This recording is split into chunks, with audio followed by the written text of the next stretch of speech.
네, 안녕하세요. 에픽게임즈 코리아의 테크니컬 어카운트 매니저인 진드코입니다. 지난주에 트윈모션 2025 버전이 출시가 되어서 신기능과 개선 사항들을 설명하기 위해서 웨비나를 진행을 하게 되었고요.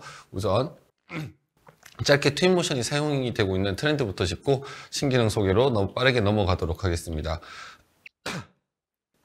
네, 이제 건축 설계나 인테리어 디자인에서 트윈모션을 사용하는 건 굉장히 일반적인 정도로 이제 많이 채택이 되었고, 저희 에픽은 꾸준히 트윈모션의 렌더링 퀄리티를 올려가고 있습니다. 그래서 포토리얼을 요구하는 미디어 엔터테인먼트 산업이나 제품 디자인, 자동차, 패션 업계와 같은 산업 디자인에서도 트윈모션의 기능 향상을 요구하고 있습니다. 그래서 각 산업별로 어떤 작업들을 하는지 한번 살펴보면은요, 건축 설계나 현상 설계 공모, 그리고 실내 디자인, 인테리어 디자인, 미디어 엔터테인먼트 산업의 필름 세트 디자인이나 프리비즈, 그리고 산업 디자인으로 넘어가서 제품 디자인, 그리고 큰 스케일의 제품에 해당하는 자동차 디자인, 그리고 한 단계 더 나가서 패션 업계에서도 트윈모션으로 리얼타임 시각화를 하고 있습니다. 또 요즘에는 그 소비자분들이 직접 제품을 이제 커스터마이징 하거나 컨피규레이션을 하고 의사결정하는 경우들도 늘어났습니다. 이제는 산업 디자인에서도 리얼타임 렌더링이 이렇듯 필수적이게 되었습니다. 트윈모션 2025 버전에서는 대규모 업데이트가 있었는데요. 건축에서 필요한 기능은 이미 좀 많이 이제 준비가 되어 있었다 보니 미디어 엔터테인먼트나 자동차, 패션 산업의 디자이너들이 리얼타임 렌더링에서 좀 필요로 하는 부분들을 집중하게 되었습니다. 그래서 에픽은 이러한 산업군들의 리더들과 협업을 하면서 피드백을 얻으면서 산업 디자이너들이 요구하는 기능들을 적시에 제공하는 게 그게 바로 이제 트윈모션 2025의 개발 목표였었고요. 이러한 추세에 맞춰서 트윈모션 2025는 언리얼 엔진 5.5를 적용을 했습니다. 그래서 하이라이트를 말씀을 드리면 패스트레이서의 디노이저 성능을 향상하여서 지난 버전 대비 같은 시간을 렌더링했었을 때 고퀄리티의 렌더링이 가능하게 되었습니다. 그 다음은 루멘입니다. 사실 요즘에 실무에 계신 디자이너분들이나 아티스트분들은 패스트레이서보다는 100% 리얼타임 렌더링인 루멘을 더 선호하는 것 같습니다.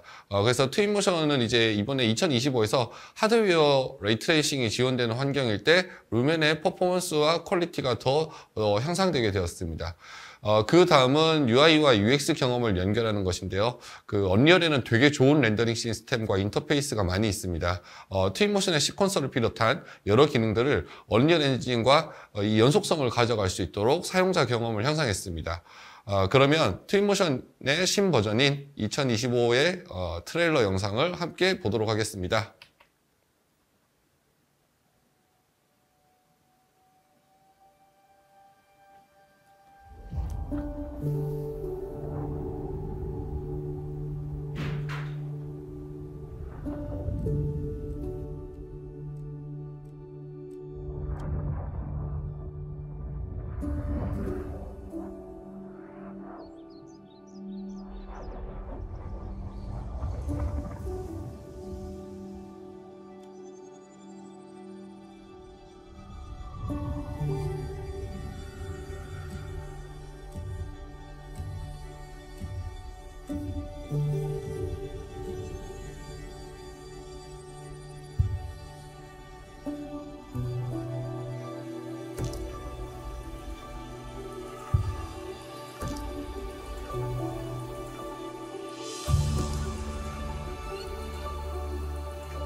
네, 그러면 이제 진행 순서를 말씀드리겠습니다. 먼저 환경 시스템에서 추가된 신기능인 볼륨메트릭 클라우드, 익스포넨셜 하이트 포그, 환경 프리셋 등을 소개해드리고요. 특정 제품을 커스터마이징하거나 디자이너분들이 직접 이제 검증이나 품평 경험을 하실 수 있는 컨피그레이션 기능을 소개해드리면서 제가 직접 이 기능을 에디터에서 시연해서 보여드릴 겁니다. 그리고 라이팅, 렌더링과 관련된 신기능과 개선 사항을 설명드리면서 카메라 부분의 신기능인 루켓 컨센트레이트를 시연을 하고요. 그 외에 이제 다양한 성능 향상과 관련된 기능들을 빠르게 짚어보도록 하겠습니다. 날씨 및 환경 시스템에 대한 부분입니다. 이번 업데이트를 통해서 날씨와 이제 환경 시스템들이 훨씬 더 향상이 되었고요. 볼륨메트릭 클라우드는 다양한 환경 설정을 미리 구성해서 즉시 사용할 수 있고, 그리고 익스포넨셜 하이트 포그는 더욱 세밀한 안개 조정을 지원합니다. 또한 대기와 태양, 그리고 스카이라이트 설정에 있어서 새로운 조정 옵션이 추가가 되었고요. 다양한 환경 프리셋을 제공해서 빠르고 손쉬운 설정이 가능합니다. 이를 통해서 건축이나 이제 미디어 프로젝트에서 더욱 사실적이고 정교한 연출이 가능합니다. 이제 트윈모션에서 언리얼 엔진 5.5의 볼륨메트릭 클라우드 기능을 사용할 수 있는데요. 기존에 이제 그 2D 평면 텍스처 방식이 아니라 실제와 같은 이제 부피감이 있는 그 볼륨메트릭 방식으로 사실적인 하늘을 표현할 수 있습니다. 예를 들어서 태양이 구름에 가려지고, 그리고 그림자가 들이오는 자연스러운 연출부터 내부에서 빛이 산란하는 효과까지 이런 것들이 가능해졌습니다. 볼륨메트릭 쉐이더와 최적화된 렌더링을 적용하여서 시뮬레이터급의 고퀄리티 구름을 적은 리소스로 구현할 수 있습니다. 뿐만 아니라 구름의 고도, 범위, 밀도, 색상 퍼짐 정도까지 세밀하게 조정할 수 있고요. 바람에 의해서 변화하는 상호작용까지도 설정할 수 있습니다.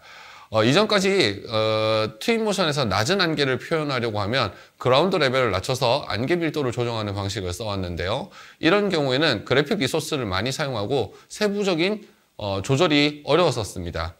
근데 이제는 익스포넨셜 하이트 포그 라이브러리를 화면으로 드래그 앤 드롭해서 씬 내에 이제 특정 구역에만 안개가 보이도록 표현하고, 안개의 높이라든가 감소율, 그리고 내부 산란, 이런 이제 색상들을 정밀하게 그리는 것을 정말 적은 그래픽 리소스로 처리할 수 있게 되었습니다. 그리고 환경 탭의 UI를 재설계했습니다. 실제로 제가 이번 2025 버전을 사용하면서 특정 기능들을 넣었을 때 그 밑으로 특화된 세부 파라미터들이 되게 적절하게 배치되어 있어서 훨씬 직관적이고 편리하다고 느꼈었습니다. 또한 날씨 시스템과 슬라이더가 개선이 되었는데요. 날씨가 이렇게 바뀔 때의 트랜지션이 되게 부드러워져서 훨씬 더 시네마틱한 날씨 표현이 가능하고요. 그리고 이제 비와 이제 구름을 개별적으로 이제 날씨에서 조정을 할 수 있습니다. 그래서 이런 걸 가지고 비가 내리지만 하늘은 좀 맑은 분위기를 유지를 한다거나, 그 단풍잎이 아직 남아있는데 눈이 덮여 있는 듯한 이런 식생들과 같은 다양한 연출들이 가능하게 되었습니다. 뿐만 아니라 환경 시스템을 업그레이드를 했고요. 새로운 옵션들을 추가를 했습니다. 혼탁도 조정은 대기 중에 있는 먼지라던가 수분, 즉 이제 습도죠. 이런 이제 에어로졸들을 표현을 하면서 대기의 투명도라든가 광원 산란 효과를 조정하는 데 사용할 수 있습니다. 그리고 대기의 두께를 조절해서 색상 변화와 그리고 빛의 산란 방식들을 되게 세밀하게 설정할 수 있는 애트모스피어 밀도 옵션이 추가가 되었고요. 다이나믹 스카이와 HDRI 모드에서 태양광 색온도를 변경할 수 있도록 해주는 그러한 조정 기능들도 추가했습니다.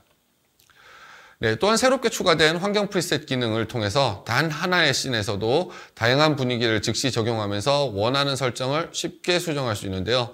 기본적으로 즉시 적용 가능한 다양한 환경 프리셋들이 포함되어 있습니다. 이를 통해서 디자이너분들은 다양한 시각화 전략을 수립할 수 있고, 또한 이런 프리셋을 수정해서 개인 프리셋으로 저장하고 재사용하는 것도 가능합니다. 정말 강력한 기능들이라서 이건 이제 제가 직접 시연을 하면서 보여드리도록 하겠습니다. 네, 환경 시스템을 그러면 시연을 하도록 하겠습니다. 트윈모션 에디터를 열어보겠습니다. 네, 저는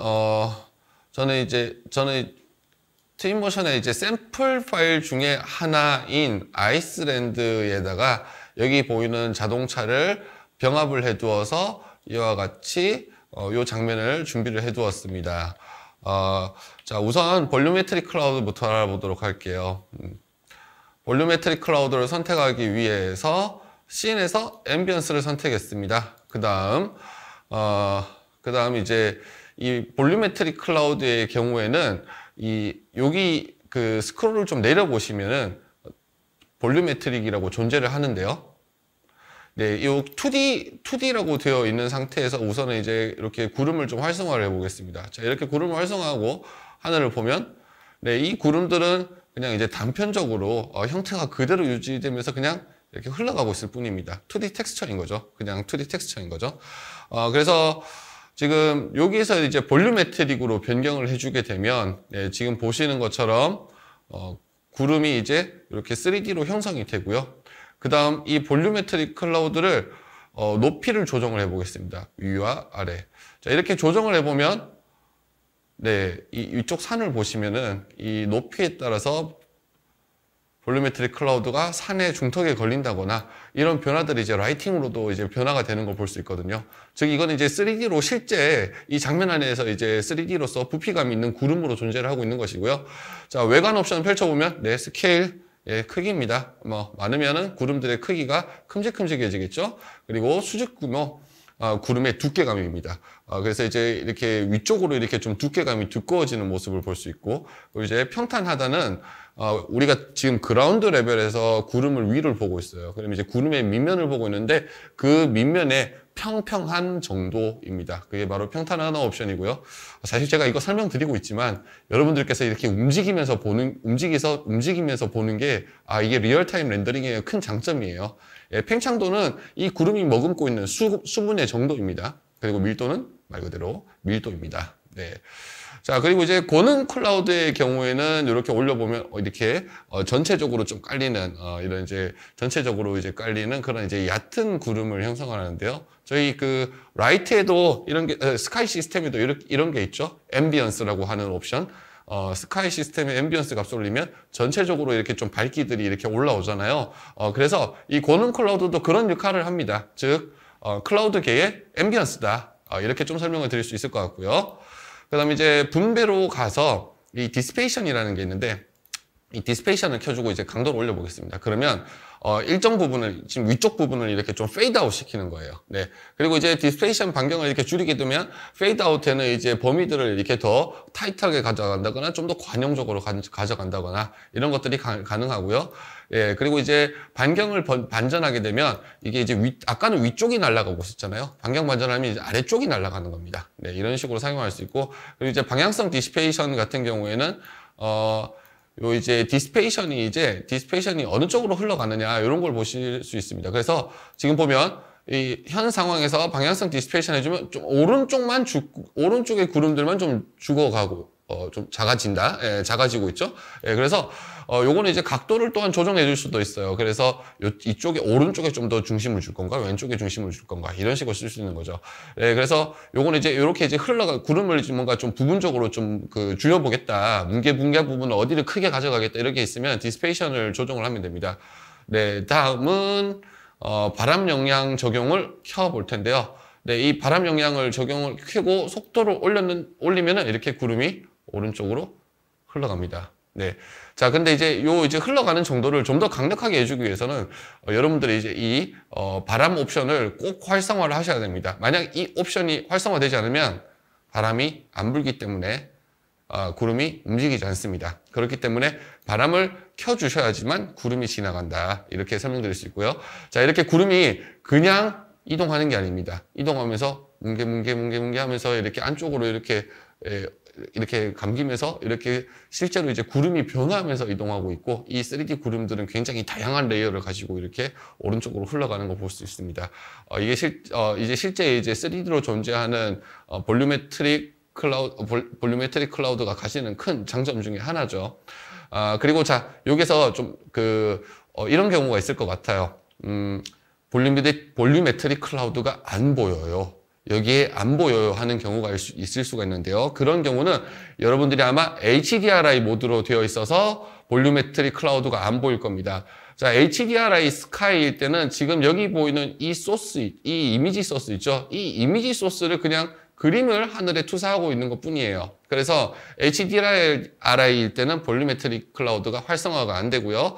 다이나믹 스카이에 가셔서 클라우드를 볼륨메트릭으로 바꿔야 활성화가 됩니다. 자, 그리고 이제 밑으로 마저 내려와서 밑으로 마저 내려와서 그 포그 기능 설명드리겠습니다. 익스포넨셜 하이트 포그입니다. 자, 이렇게 그 포그의 밀도를 올려주게 되면 이렇게 이 전체적으로 드리워지는 이제 그 포그의 밀도들이 올라오고요. 그 다음에 이제 높이 값을 위에서 아래로 낮춰주게 되면 이렇게 안개가 생기는 걸 볼 수 있습니다. 자, 이걸 가지고 좀 다양한 연출들을 해볼 수가 있는데요. 현재 포그의 색상은 그냥 좀 뭐랄까요, 밝은 회색, 하얀색에 가까운 저희가 알고 있는 그런 안개의 느낌이죠. 그런데 이 컬러를 클릭해주고 컬러 피커를 이용해서 이런 약간 퍼플 느낌의 이런 색상을 지정을 해줄 수도 있고요. 또는 이런 푸른 느낌의 안개라던가 굉장히 다양한 그런 색상들을 고를 수 있습니다. 만약에 이렇게 제가 좀 붉은 색상을 좀 해주게 되면 마치 화성에 있는 것 같은 이런 느낌들도 줄 수 있을 거고요. 네, 그래서 이 컬러 피커를 이용해서 굉장히 이제 분위기들을 확연히 다르게 가져갈 수 있습니다. 바로 이런 세팅들을 해서 사실 모든 이제 컨셉 이미지들이 포토리얼해야 되는 필요는 없거든요. 어떤 것들은 이렇게 좀 굉장히 좀 이세계적인 느낌으로 렌더링되면서 이 제품의 느낌이라든가 임팩트를 강조한다거나 이런 시도들을 또 해볼 수 있는 부분이거든요. 그래서 포그를 활용해서 이렇게 굉장히 좀 특이한 그런 컨셉의 렌더링들도 할 수 있다 설명을 드리고요. 우선 저는 이제 그 다음 시연을 위해서 포그 색상을 그냥 저희가 알고 있는 일반적인 색상으로 좀 다시 변경을 하겠습니다. 네, 그리고 포그 밀도하고 이렇게 좀 다시 조정을 하고요. 다음은 환경 프리셋입니다. 스크롤을 제일 위로 올리면은요, 여기 이제 환경 프리셋이 있습니다. 자, 요 환경 프리셋 커스텀으로 되어 있는데요. 얘를 눌러보면요. 이렇게 환경 프리셋 예시가 많이 있습니다. 자, 디폴트부터 요 환경 프리셋 바꿀 때마다 여기 있는 파라미터 값들도 다 바뀌어요. 그래서 메모리에 올라와 주는 시간을 몇 초 정도 기다려야 될 수도 있어요. 2, 3초 정도일 겁니다. 네, 그래서 이렇게 써니 코스트, 골든 아워, 레이니 데이, 네, 그리고 포그 바운드. 정말 정적인 느낌이네요. 그리고 마스 호라이즌. 예, 이런 느낌은 정말, 정말 이제 저는 이제 하나의 장면만을 하고 있는데, 정말 이렇게 다양한 렌더링들을 프리셋을 통해서 이렇게 굉장히 빠르게 얻어보고 이걸 검토를 해볼 수가 있는 겁니다. 자, 지금 루나 서피스로 했는데, 루나 서피스라고 방위각 한번 돌려볼까요? 어쩌면, 네, 이런 느낌들도 가져갈 수 있는 거죠. 예, 다시 말씀드리지만, 이 환경을 달 표면에 있는 환경으로 제가 새로 에셋 작업을 한 게 아닙니다. 그냥 프리셋만 바꿨을 뿐입니다. 이렇게, 환경 프리셋은 단 하나의 장면에서 정말 강력한 그런 이제 이미지들을 뽑아볼 수 있다는 거고요. 그리고 이제, 이런 장면들을 제가 만들었어요. 그리고 이게 너무 마음에 들어요. 그러면 여기 개인 프리셋에, 플러스 버튼을 누르면, 예, 이게 이제 옵션이 추가가 됐습니다. 당연히 이름 바꾸기 하셔서, 나의 달 표면, 이렇게 해주는 것도 가능하고요. 이렇게 만들어둔 프리셋은 그 다음에도 다음 프로젝트에도 계속 재사용하고 이런 것들이 가능하겠죠. 네. 그래서 이제 여기 이제 환경 프리셋 부분을 보여드렸고요. 네. 네, 그리고 새로 추가되어 있는 라이브러리 형태의 이제 환경 기능인데요. 자, 라이브러리를 펼쳐가지고, 오브젝트의 파티클에 들어가면 포그라고 있습니다. 자, 여기 이제 포그에서 이제, 요 그라운드 포그라던가, 혹은 스몰 포그, 이런 것들을 드래그 앤 드롭하면요. 네. 그라운드 포그는 이렇게 썸네일에서 보다시피 정말 낮게 깔리는 포고요. 스몰 포그 뱅크 같은 경우에는 이제 약간 좀 사람 키 높이 정도로 이렇게 다니는 그런 포그입니다. 그래서 이런 포그를 추가해줘서 제가 필요로 하는 부분에만 이런 이제 짙은 포그를 국소적으로 깔아줄 수가 있어요. 이걸 통해서 그래픽 카드에 걸리는 이제 어떤 리소스 부담이라든가 이런 것들을 굉장히 쉽게 최적화를 하면서 장면들을 맞춤형으로 구성해 나갈 수가 있습니다. 자, 그래서 저는 이제 그 다음 작업을 위해서 이 포그가 좀 과하게 있기보다는 적당히 있는 게 좋을 것 같아서 포그는 이렇게 삭제를 해두도록 하겠습니다. 네. 자, 그리고 씬에서 그리고 속성을 아까 이제 제가 처음 작업했었던 거에 좀 가까운 이제 써니 코스트 이런 색으로 세팅해 두고요. 네. 네, 이런 장면을 지금 좀 이런 장면들도 준비해 두었던 이런 장면들도 여러분들께 이렇게 한번 보여드릴 수가 있을 것 같습니다. 네, 그러면 이 파일은 제가 그 다음에 또 이제 시연을 할 거를 대비를 해서 우선 리셋을 시켜 두도록 하고요. 다시 그 신기능 소개들로 넘어가도록 하겠습니다.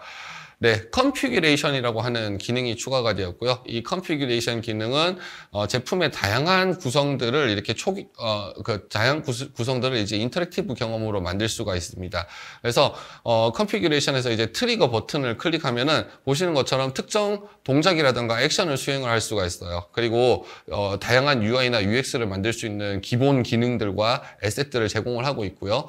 이 컨피규레이션은 지금 보이고 있는 건축뿐만 아니라 가전제품이라든가 자동차 이런 이제 제품들을 사용해보는 경험들을 전달할 수 있는 건 물론이고요. 그리고 디자인 과정에 이제 프로토타입에 대한 검증이나 품평을 하는 데 있어서도 되게 우수한 몰입형 경험을 제공합니다. 그러면 이제 시연을 보여드릴 텐데요. 이미 건축 컨피규레이터는 요 예시에서 보여드리고 있으니까 저는 이제 아까 그 장면에서 자동차 컨피규레이터를 하나 세팅하는 거를 만들어 보도록 하겠습니다. 트윈모션 에디터로 돌아와서요. 네. 에디터로 돌아와서 컨피규레이션을 세팅하기 위해서 미디어로 갑니다.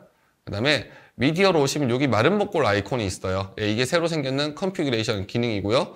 여기 들어오면 땡땡땡 버튼을 눌러봅니다. 그래서 제가 어떤 속성 컨피규레이션 할 건지 우선은 저는 이 자동차의 이제 그 여기 표면 색깔들 바꿔보는 그걸 해볼 거예요. 그래서 얘를 머티리얼로 해서 컨피규레이션을 생성하고요. 색깔을 4개를 바꿔볼 겁니다. 예, 지금 파란색 자동차인데요.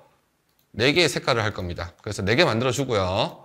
예, 얘를 이제 라이브러리에 가가지고요. 자동차 페인트 머티리얼 찾아보겠습니다. 차량으로 가서, 머티리얼로 가서, 머티리얼,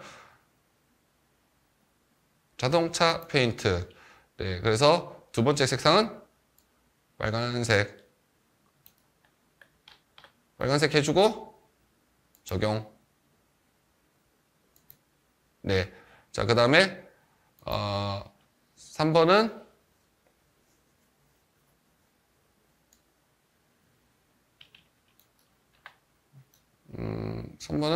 화이트 하겠습니다.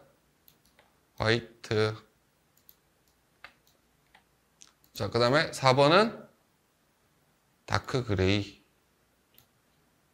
그 다음에 여기 업데이트 버튼 꼭 눌러줘야 돼요. 그러면 1번, 2번, 3번, 4번 할 때마다 바뀌는 거 보실 수가 있죠?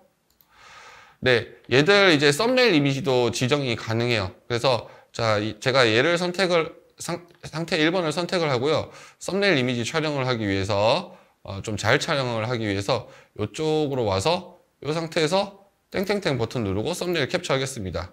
자, 상태 2번 이제 빨간색 캡처하겠습니다. 상태 3번 캡처, 상태 4번 캡처 했습니다. 네, 자, 이렇게 했고요. 그리고 이제 이 컨피규레이터를 만드는 과정에서는 이제 또 이렇게 이게 많아지는 경우가 있어요. 그래서 이렇게 이름을 좀 바꿔주시면서 정리를 좀 정리를 하는 게 좀 필요하고요. 실제로 이제 컨피규레이션 처음 쓰시다 보면은, 아까 뭐 만들었지 하면서 이렇게 좀 헷갈릴 수도 있습니다. 그래서, 이렇게 이름들을 좀 지정해주면서 작업하시기를 추천드리고요.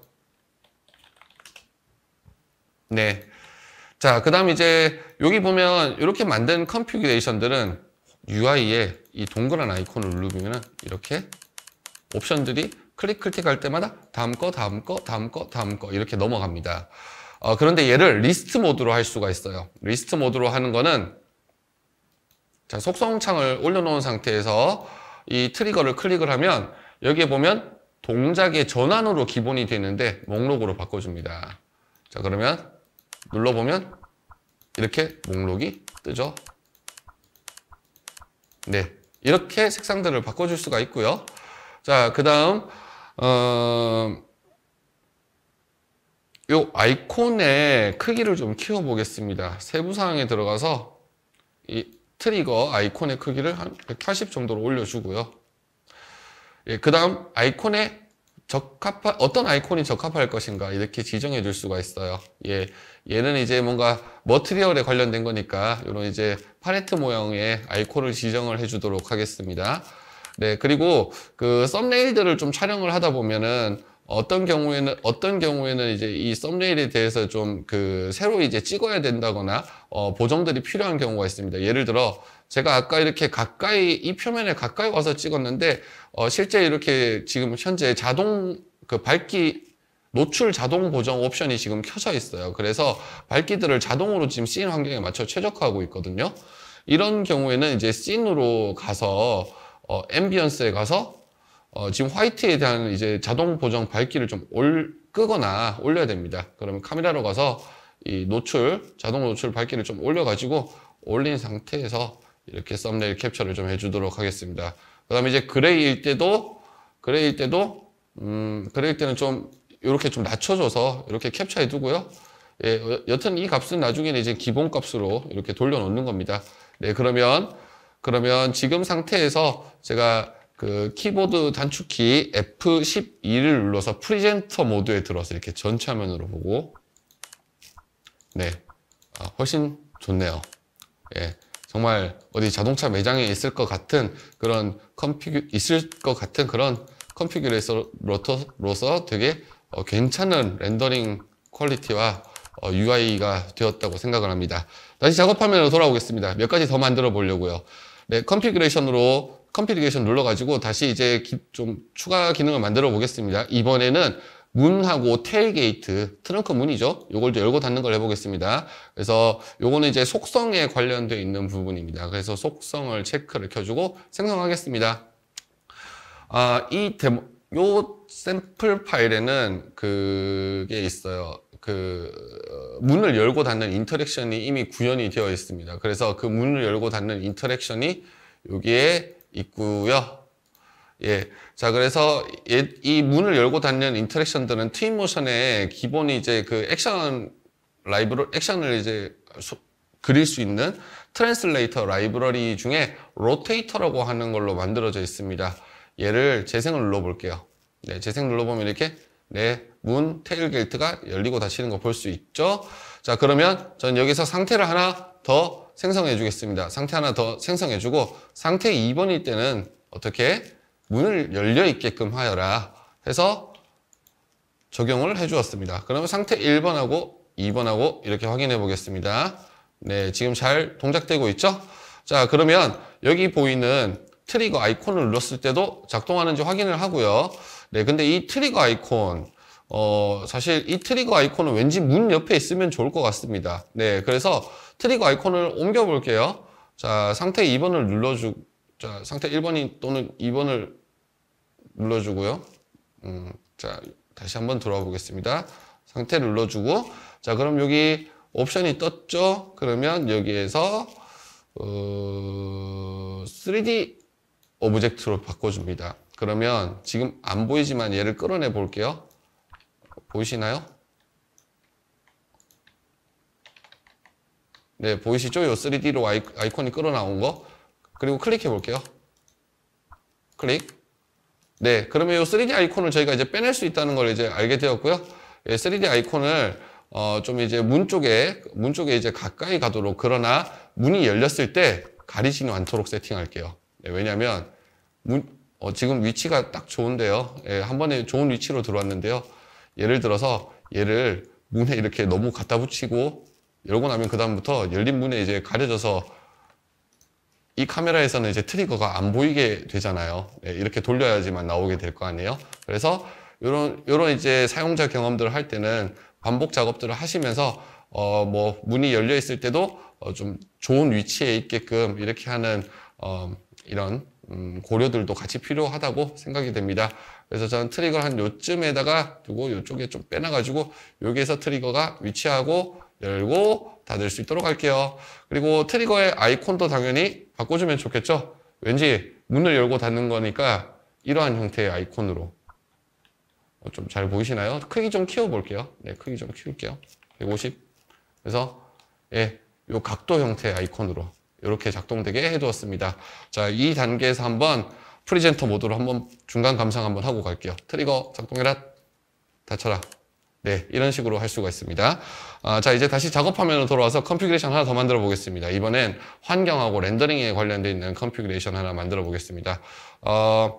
자, 땡땡땡 버튼 누르고 이번에 필요한 거는 속성, 비저빌리티, 앰비언스를 선택하겠습니다. 자, 그 다음에 컨피그레이션 생성하겠습니다. 자, 얘는 이제 기본 상태일 때 얘는 이제 좀 목록형으로 가고요. 아이콘 크기 180, 아까 했던 180에 얘는 좀 환경이니까 환경 좀 얼마나 어울릴 만한 아이콘을 생성하고 지금 현재 상태로 썸네일 하나 찍을게요. 네, 조금 카메라를 반드시 하고 찍고요. 그 다음에 씬에서 이제 제가 미리 준비해 놨었던 그 식생 레이어가 있습니다. 그래서 여기 베지테이션이라는 식생 레이어가 있는데 이 식생 레이어를 켜고 그럼 이제 이렇게 식생들이 생겼죠? 여기에서 컨피그레이션 하나 더 생성하겠습니다. 자, 그러면 네, 생성하고 썸네일도 캡처할게요. 자, 식생이 없을 때, 있을 때. 네, 그런데 제가 앞서서도 말씀드렸던 것처럼 이게 그 자동 노출이 켜져 있었잖아요. 네. 그러다 보니까, 이 식생들이 이제 그 들어오는 스카이라이트를 가리게 되니까 그에 이제 맞춰서 이제 보상하려고 이제 자동 노출이 더 높게 지금 뿌려지고 있거든요. 그래서 상태 2번, 그러니까 이제 이거 이름 지정해 주면 좋겠네요. 이름을, 식재 온 해주고 얘는 식재 오프. 네, 뭐 식재 또는 식생이라고 하죠. 네, 그래서 식재 온인 상태에서 앰비언스 누르고요. 그 다음에 노출은 이제 카메라에 있어서 카메라에 있습니다. 그래서 이 자동 노출이 켜져 있는 걸 끄고 수치를 낮추시거나 혹은 자동 노출을 켜주시고 이제 보정 수치를 낮춰줘 가지고요. 그래서 이렇게 적용하고 새로 고침을 하겠습니다. 썸네일도 업데이트 할게요. 그 다음에 이렇게 했으면은 왔다 갔다 하면서 비교해 봐야 돼요. 예, 저희가 이제 이걸 이제 품평을 같이 하거나 혹은 이제 뭐 고객이나 뭐 소비자들한테 이렇게 좀 보여드리려는 경험이잖아요. 그러니까 이걸 비교를 좀 잘해서 그 평준화 값을 좀 잘 만들어내고요. 이렇게 만드는 이제 식재 온 오프는 트리거를 목록으로 이렇게 해서 얘를 눌렀을 때 이렇게 되도록 하겠습니다. 자, 이 식재가 이제 존재하는 거기 때문에 사실 이제 요건 이제 배경 쪽에 관련된 거 아니겠습니까? 그래서 저는 이제 배경으로 썸네일을 업데이트하는 게 좋다고 생각합니다. 그래서 배경으로 썸네일을 업데이트 했고요. 식재 온일 때도 이렇게 썸네일을 업데이트를 했습니다. 네. 뭐 꼭 똑같은 위치에서 찍을 필요는 없죠. 그래서 이 정도에서 이렇게 썸네일 업데이트 했습니다. 자, 이제 이 정도 작업된 상태에서요. 미디어 모드 나가게 하고요. 그 다음 이제 전체 화면으로 프리젠터 모드로 한번 보도록 하겠습니다. 프리젠터 F12 키. 네, 그러면 네. 자, 먼저 표면 재료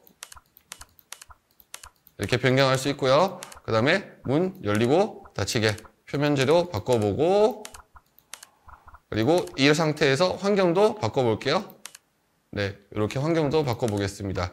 이렇게 굉장히 이제 그 다양한 형태로 구동되는 컨피규레이터를 만들어냈고요.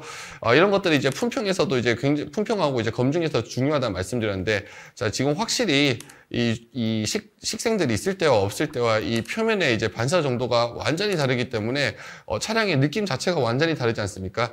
그래서 이제 소재에 대한 이제 어떤 반사율이라든가 글로시함들을 어떻게 갈 것인가 이런 것들을 이제 제품 기획의 이제 초기 단계 단계에 있어서 굉장히 많은 어떤 통찰력이라든가 검토에 있어서 이제 뭐 다양한 그런 생각들을 할 수 있게 해주는 그런 부분이 또 그런 부분으로 활용할 수 있는 게 컨피규레이션 기능이 아닌가 생각이 됩니다. 자, 컨피규레이션 기능 여기까지 설명을 드리고요.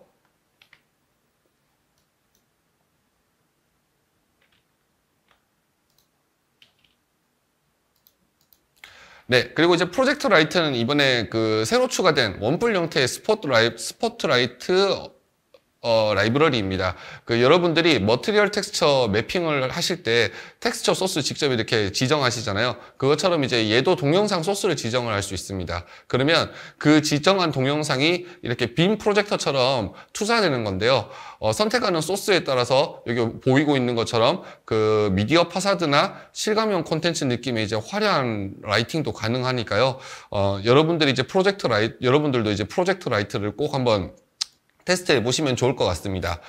그리고 이전 트윈모션에서는 그 직교뷰일 때 검정색 아웃라인이 이렇게 생겼었는데요. 그 이번 버전에서는 아웃라인 없이 깔끔하게 이런 알리아싱들을 좀 처리할 수 있게 되었고요. 그리고 이제 직교뷰에서 그림자를 렌더링을 할 수 있습니다. 그래서 보시는 인면도에서처럼 이렇게 그림자를 렌더링을 하게 되어서 훨씬 더 이제 고퀄리티의 인면도라든가 배치도 등을 얻을 수 있게 되었는데요.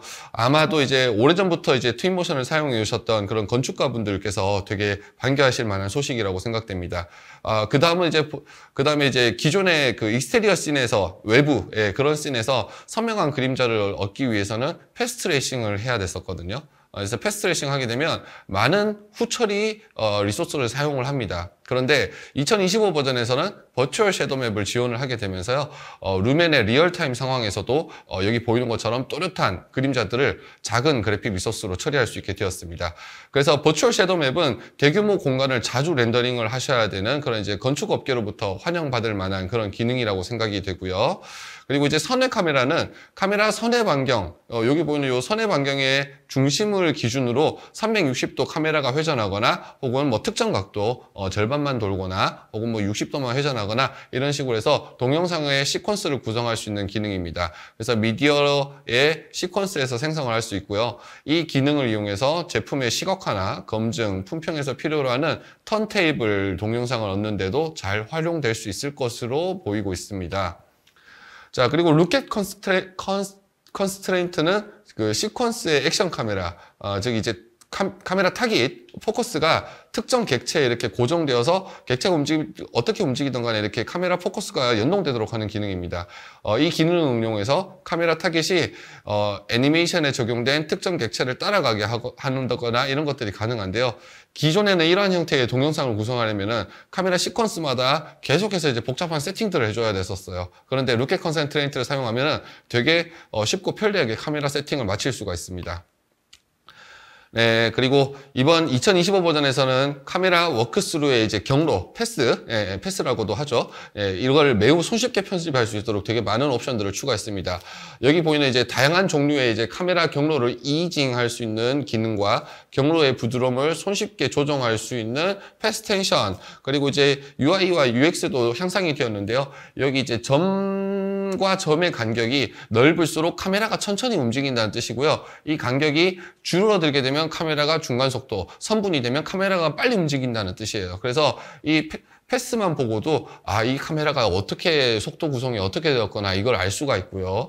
근데 이 속도 구성이 너무 이제 급격하게 변한다고 하면 카메라가 울렁울렁 거리잖아요. 그러면 여기 있는 속도 스무싱 버튼을 한 번만 눌러주면 모든 구간의 속도를 평탄하게 다져줍니다. 정말 편리한 기능이고요. 그리고 시퀀서 UI가 향상되었습니다. 최신 언리얼 엔진과 같이 개선을 하면서 초심자분들도 사용하기 편리한 형태로 개선했습니다. 이전의 트윈모션에서는 그 초 단위로만 편집이 가능했는데요. 이제 2025 버전에서는 초당 30프레임, 초당 60프레임 등 이런 이제 프레임 단위로 매우 정밀한 편집을 할 수 있게 되었습니다. 뿐만 아니라 여러 개의 스토리보드를 보시는 것처럼 여러 개의 스토리보드를 개별적으로 편집하고 관리할 수 있도록 해서 마야나 3D 맥스에 근접할 만한 그런 이제 정밀한 시퀀스 작업이 가능하게 되었습니다. 네, 이제 그 앞서 설명드렸던 내용 중에 하나인 그 루켓 컨센트레이트 부분의 시연을 보여드리도록 하겠습니다. 자, 자, 그래서 로켓 컨센트레이트를 위해서 자, 요 아까 작업하던 여기에서 한번 작업을 해보도록 하겠습니다. 자, 미디어로 가서요. 시퀀서로 가야 됩니다. 그래서 시퀀서, 요 아이콘이 시퀀서예요. 네, 그래서 여기서 플러스 버튼을 눌러서 시퀀서 하나 만들어주고요. 시퀀서를 하나 만들어주고요. 생성하면 이제 기본적으로 액션 카메라가 하나 있기는 한데 여기 이제 땡땡땡 버튼 눌러서 선외 카메라 추가라는 게 있습니다. 얘를 선외 카메라 추가를 눌러주고요. 앞에 있던 액션 카메라는 기본 생성 카메라라서 지우겠습니다. 자, 선외 카메라 위치 한번 확인해 보겠습니다. 위에서 이렇게 보건데 요쯤이 좋습니다. 그리고 이 선외 카메라는 세팅하고 좀 돌려봐야 돼요. 자, 여기 이제 카메라로 보는 형태가 지금 나오고 있거든요. 근데 딱 봐도 이 패스의 크기를 많이 키워야 될 것으로 보이죠. 그래서 반경을 너무 키웠다. 네, 반경을 키우고요. 그 다음에 플레이 해보겠습니다. 차가 이제 돌 때 가운데 있어줘야 턴테이블 느낌이라 할 수 있거든요. 그렇기 때문에 이렇게 돌려보면 약간 좀 오른쪽에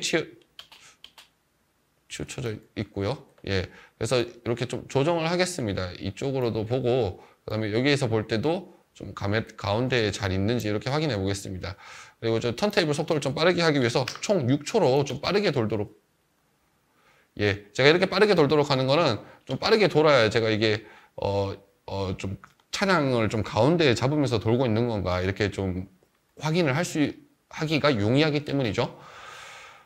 네, 요 정도면은 괜찮은 것 같고요. 10초로 다시 돌려주고, 그 다음에 이제 추가 옵션들이 있습니다. 자, 여기 보면 높이 오프셋이라는 게 있는데요. 우선 여기 보이는 요 파란색 카메라를 이제 좀 화면에 가까이 하도록 할게요. 요거 보고 계세요? 파란색 카메라. 높이 오프셋 올리면 이 전체 높이가 올라가고 내려가고 하고요. 그 다음에 세부사항, 그 다음에 여기 세부사항을 펼쳐보면요. 예, 여기 이제 그 세부적인 이제 옵션 이제 이징이라든가 이런 것들이 존재하고 있고요. 그리고 시작 각도. 네. 그러면 이게 꼭 360도만 돌지 않고 일부만 이제 이렇게 일부만 돌리게 할 수도 있습니다. 그래서 종료 각도도 설정을 해서 이렇게 딱 한 30도 정도만 돌게 하는 것도 가능합니다. 한번 예시를 보도록 하시죠. 네. 그다음에 이렇게 만들어 놓은 선외 카메라 시퀀스 뒤에 다른 카메라들도 다른 이제 시퀀스들도 붙일 수가 있겠죠. 이래서 꼭 360도만 도는 게 아니다. 굉장히 다양하게 응용도 할 수 있고 이 반전계도 누르게 되면 반대쪽으로 도는 겁니다. 플레이 해보시면 반대쪽으로 도는 겁니다. 반전계도 눌러놓고 또 플레이 해보면 이번엔 정방향으로 도는 거고요. 네, 요렇게 이제 선외 카메라 부분 좀 설명을 드렸고요. 네, 그리고 여기 이제 여기 보이는 이제 요 미리 보기 아이콘이 있습니다. 요 미리 보기 아이콘은 여러분들이 디터치를 혹은 바꿀 수가 있어요. 얘와 얘를 바꿀 수가 있어요. 그래서 여기 보이는 요 아이콘, 미디어 프리뷰 아이콘을 누르게 되면 지금 선외 카메라로 보고 있는 걸 메인 뷰에서 볼 수가 있습니다. 선외 카메라에 패스 작업을 할 때는 요 미리 보기 모드 하셔가지고 이렇게 패스 작업을 하는 겁니다. 네, 자, 빠진 거 없이 다 설명을 드렸고요. 그러면 그 다음은 로켓 컨스트레인트로 가겠습니다. 로켓 컨센트레이트 시연을 위해서 이 장면을 준비를 해놨어요. 네, 이 장면은 간략히 설명을 드리면 이 더미 자동차가 움직이게 제가 트랜슬레이터를 구성을 해두었습니다. 재생 누르면 이렇게 움직입니다. 네, 뭐 이렇게 움직이는 부분이 있는데 로켓 컨센트레이터는 그 액션 카메라의 이제 타깃이 얘를 항상 선택한 거를 추적하게 하는 겁니다. 그래서 바로 보여드리면 미디어로 가서 시퀀스로 가서 네, 요거를 한번 기본 액션 카메라를 한번 재생을 해 볼게요. 네, 그냥 앞으로 쭉 가죠. 즉 카메라 본체와 타깃이 같이 앞으로 가고 있는 상태입니다. 그런데 만약에 이 액션 카메라의 타깃을 트래킹할 오브젝트를 선택 버튼 눌러가지고 이 타깃을 더미 자동차한테 로켓 컨센트레이트 하면 이렇게 핑크색 타깃이 생성이 됩니다. 자, 그 다음 플레이 보면 이 타깃은 언제나 이 더미 자동차를 보게끔 되어 있기 때문에 언제나 이 자동차를 이 프리뷰 화면의 가운데에서 잡고 가게 되는 것이죠. 그러면 만약 이와 동시에 이 차량이 움직이고 있는 상태에서 이 액션 카메라의 타깃이 차량을 트래킹을 하면 어떻게 될 건가? 이 부분도 또 궁금하죠? 자, 그래서 한번 플레이 해 보겠습니다. 이런 형태로 쭉 따라가면서 네, 플레이를 하는 걸 볼 수 있습니다. 만약 차량이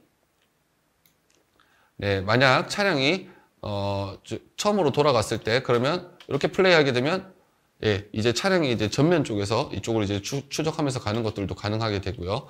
네, 그래서 언제나 이제 이 차량을 이제 가운데에 이제 카메라 가운데에 잡으면서 트래킹하면서 간다. 이게 바로 카메라 로켓 컨스트레인트 기능입니다. 네, 로켓 컨스트레인트 기능 소개는 여기까지 하고요. 네, 그 다음 다시 이제 신기능 설명으로 넘어가겠습니다.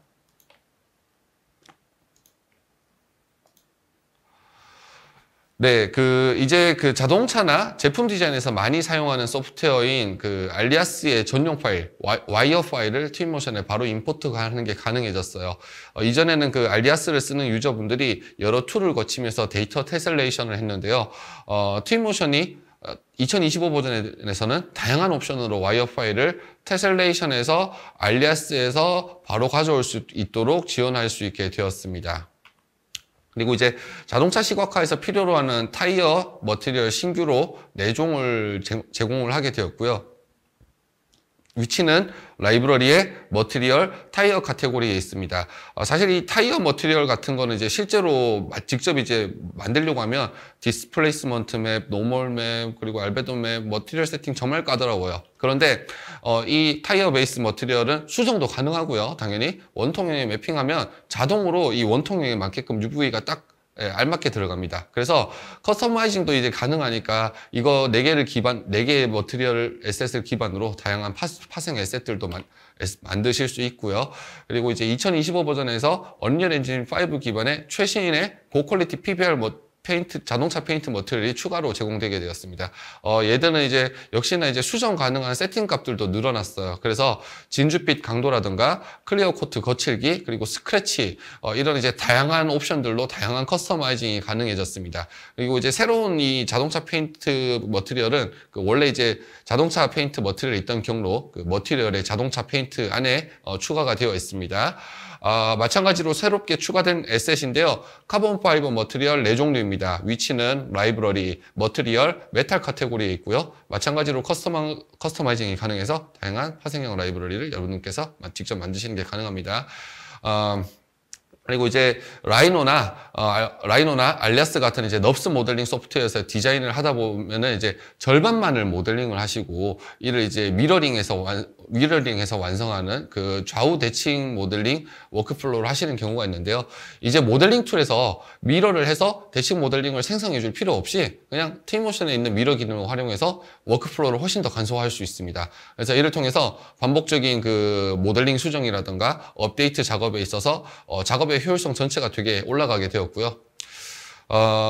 사실 이제 이런 넙스 모델링 툴에서는 이제 커브나 와이어가 생성되는 방향에 따라서 면이 뒤집히는 경우가 있습니다. 그런데 이번 트윈모션에서는 이렇게 뒤집힌 면들을 직접 선택해서 뒤집을 수 있는 것은 물론이고요.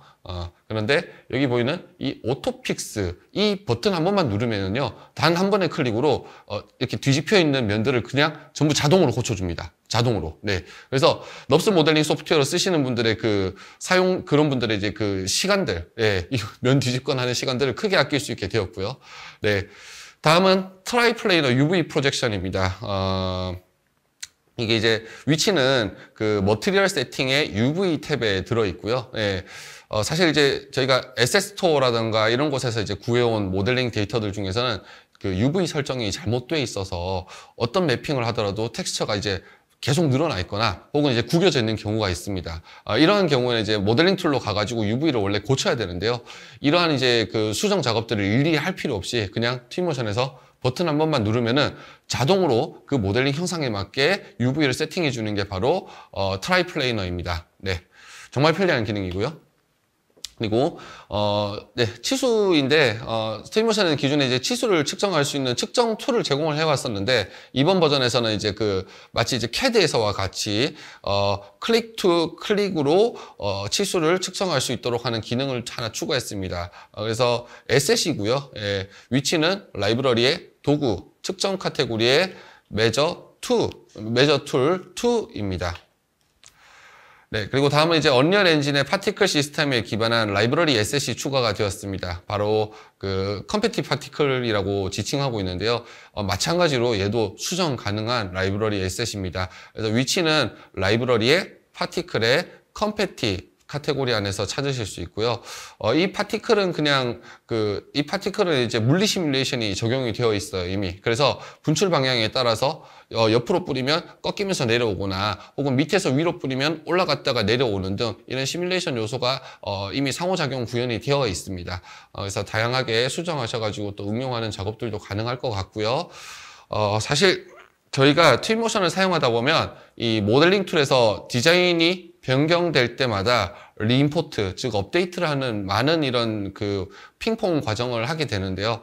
사실 이 과정에서 모델링 도구에서 일정한 계층 구조나 규칙을 유지하지 못하는 경우가 있습니다. 예, 이런 경우에는 데이터에 이제 유실이나 꼬임이 발생을 하게 되는데요. 근데 트윈모션 2025 버전에서는 이런 비정상적인 형태의 워크플로우 패턴에 대응할 수 있도록 리임포트, 즉 이제 업데이트를 하는 모델링 데이터 업데이트를 하는 안정성을 크게 향상을 해서요. 더 견고한 워크플로우를 제공하게 되었습니다. 그리고 이전에 트윈모션은 사실 이제 임포트 돼 있는 파일이나 미디어, 이 미디어는 이제 이미지나 동영상 시퀀스 파노라마인데요. 이런 것들을 다중 선택하는 게 안 되었었어요. 그런데 이번 2025 버전에서는 컨트롤 키를 누르고 이렇게 콕콕콕콕 찍어서 미디어를 띄엄띄엄 선택하거나 혹은 쉬프트 키를 누르고 한 번에 이렇게 영역 선택을 해가지고 한 번에 삭제를 한다거나 또는 여러 개 선택해서 세팅을 일괄적으로 고쳐줄 수 있어요. 라이팅이라든가 뭐 환경 설정이라든가 앞에서 뭐 설명했던 볼륨메트릭 스카이라든가 이런 것도 한 번에 고칠 수가 있습니다. 그래서 작업 방식에 있어서 상당히 효율을 올릴 수 있게 되었고요. 레벨 오브 디테일, 즉 LOD는 쉽게 말씀드리면 하이폴 모델이 있으면 이게 카메라가 가까이 가서 볼 때는 하이폴, 멀리 떨어져서 보게 될 때는 로우폴로 이렇게 되는 드로우콜을 줄이는 최적화 기능인데요. 저희가 이제 원래 이게 언리얼 엔진에 있던 기능이에요. 되게 오래전부터. 근데 이 LOD 시스템을 이제 트윈모션에서도 사용할 수 있도록 포팅을 했고 자동으로 트윈모션에서 LOD를 세팅하도록 했습니다. 그래서 이를 통해서 그래픽 아티스트 분들이 이제 초고사양 그래픽 카드 중심으로 작업을 못하는 경우에는 드로우콜을 줄이고 이제 최적화를 해야 되는 것들이 필요한데 이렇게 정말 성능을 쉽게 최적화하면서 성능을 쉽게 최적화하는 게 가능하게 되었습니다. 네. 네, 그리고 트윈모션의 스플라인 에디팅 시스템을 언리얼 엔진을 참고를 하여서 UI와 UX를 개선했습니다. 그래서 트윈모션을 사용해 오시던 사용자분들은 추후에 이제 좀 더 콘텐츠의 상호작용이라든가 이런 걸 추가 구현하기 위해서 언리얼 엔진을 가게 될 때 그럴 때 트윈모션에서 하던 경험들이 연속적으로 언리얼 엔진으로 갈 수 있도록 이런 이제 준비들을 하였고요. 그리고 이제 VR에 대한 성능 최적화와 기능 개선들이 있었습니다. 대표적으로 엔비디아의 DLSS를 적용을 하여서 안티알리아싱에서 그래픽 리소스를 줄이게 되었고요. 그래서 이렇게 그래픽 리소스를 줄이게 되면서 이제 남는 성능을 가지고 루멘을 VR 환경에서 쓸 수 있도록 지원하게 되었습니다. 그래서 루멘은 다이나믹 GI 리플렉션 시스템이잖아요. 이를 통해서 디자인을 검토하거나 품평을 할 때 훨씬 더 이제 포토리얼한 퀄리티로 몰입형 검토를 할 수 있고 품평을 할 수 있게 되어서 이 의사결정에 관련된 부분들에 있어서 다양한 통찰력을 얻을 수 있게 되었다고 그렇게 보고 있습니다. 네, 사실 2025 버전에 대한 신기능 설명들, 주요한 신기능에 대한 설명은 이 정도로 해드릴 수 있을 것 같고요. 만약에 여러분들께서 트윈모션에 대해서 더 많은 정보를 얻고 싶으시면 에픽 디벨로퍼 커뮤니티를 활용하실 수 있습니다. 트윈모션과 언리얼 엔진에 대한 최대한 많은 정보들을 저희가 잘 되어 있는 한글화를 제공하기 위해서 많은 노력들을 하고 있으니까요. 에픽 디벨로퍼 커뮤니티에서 여러분들께서 또 많은 지식들을 얻어가시면 좋을 것 같습니다. 네. 그리고 이제 그 에픽은 이제 초심자를 위한 시작 헤어라는 그 교육 프로그램을 매년 해왔었는데요. 원래는 그 트윈모션에서부터 시작해서 언리얼까지 이렇게 연계하는 그런 방식에 대해서 그런 방식의 이제 플로우를 다뤄보는 거에 대해서 저희가 계획하고 있습니다. 그래서 원래 이제 시작 헤어에 대해서도 시작 헤어라는 교육 프로그램에 대해서도 많은 관심을 가져주시면 좋을 것 같습니다. 네. 네, 이상으로 트윈모션 2025 소개해드리는 웨비나를 마치도록 하겠습니다. 시청해주셔서 감사합니다.